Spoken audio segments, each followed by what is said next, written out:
Hello and welcome to Starcraft of the Week. In the last groups of the round of 32 Europe Premier League, both underdogs Leipzig and Grubby made it through in first place in their respective groups. The round of 16 begins this week, and the group of death in my mind is Group A, containing Snoot, Vortex, Harstem and 4GG, all of them showing great shape and great results recently. The round of 32 in the WCS America Premier League finished, and sadly North America is not holding. In fact, the only North American representing in the round of 16 is Major, who almost couldn't attend it due to traveling issues. After the round of 16 in the GSL, we're seeing some new faces in the round of 8. Paralyze, True, Solar and Classic are all being rookies in the round of 8. Alongside old faces like Maru, Soulkey, Zest and Sue, they're going to fight for the championship title of the prestigious GSL. In Ladies of the Swarm round 3, held by the ESL, the Swedish player medalist won over Katana-Eri in the third women's-only Starcraft Cup held in the Meltdown Bars in France.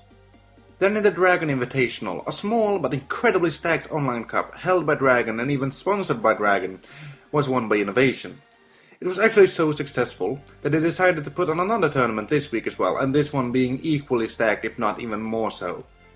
In the Taiwanese Esports League, every match in the group stage has been played.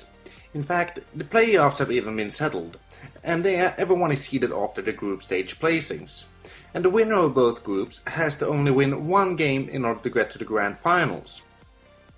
2 weeks of the Pro League round 4 have now been played, and it appears that this round might be the round where Prime actually does win something. After placing last or second to last in previous rounds, they've now gotten 2 wins under the belt, defeating big teams like SK Telecom in fact. We haven't had any Shoutcraft Clan Wars these weeks, but instead we had a SanDisk Shoutcraft Invitational put on by Total Biscuit and casted together with Autosis.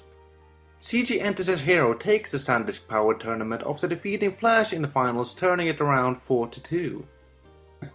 Nation Wars continues and the Final Four has been decided. The Final Four consists of Norway, Poland, Mexico and the hosting nation France. These countries will battle it out in the not-so-distant future in order to see which the best non-Korean nation in the world is. I also want to remind you once again of the crowdfunding O-Gaming is holding in order to put on an amazing offline event in the middle of Paris. For everyone questioning their production skills, remember that these were the guys responsible for the Iron Squid series and those were bloody amazing. The Copa America qualifiers are finished, and the group stage is well underway, and I recommend you to really check this out if you're in the American region and you have nothing else to watch. Then check out the Copa America qualifiers, it's great, trust me. Then the really big tournaments these weeks, the Homestead Cup 9 held by Take TV.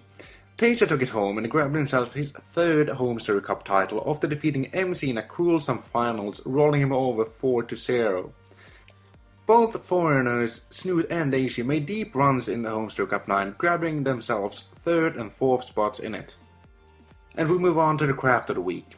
Lovestruck 2 brings us an amazing painting of Kerrigan, the Queen of Blades. In fact, it's so good that I think she might be responsible for some of the in-game art in this game.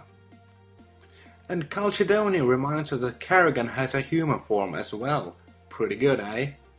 And then Katana-Eri brings it to life with her amazing cosplay of Kerrigan. And in non-Kerrigan related crafts, we have Pakurno showing us that Starcraft cats are so 2010. And in Mouse of the Week, we have Cos, possibly by mistake resorting to the internet, asking them what his name should be, and from now on we shall call him Cascade. And then we have Nanawa, who doesn't play Starcraft anymore, but he appears to play the Twitter game still.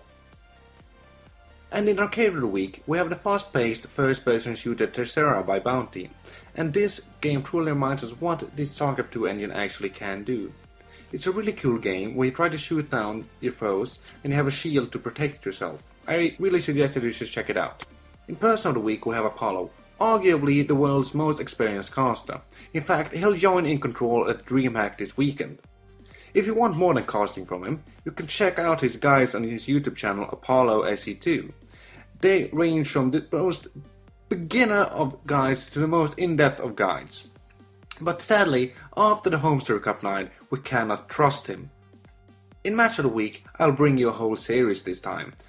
It was a game between Flash and Beyond, and of course that means it was a part of the endangered matchup turn versus turn, and we haven't seen it in such a long time, and when we finally see it now, it was so great. Every match was fucking amazing.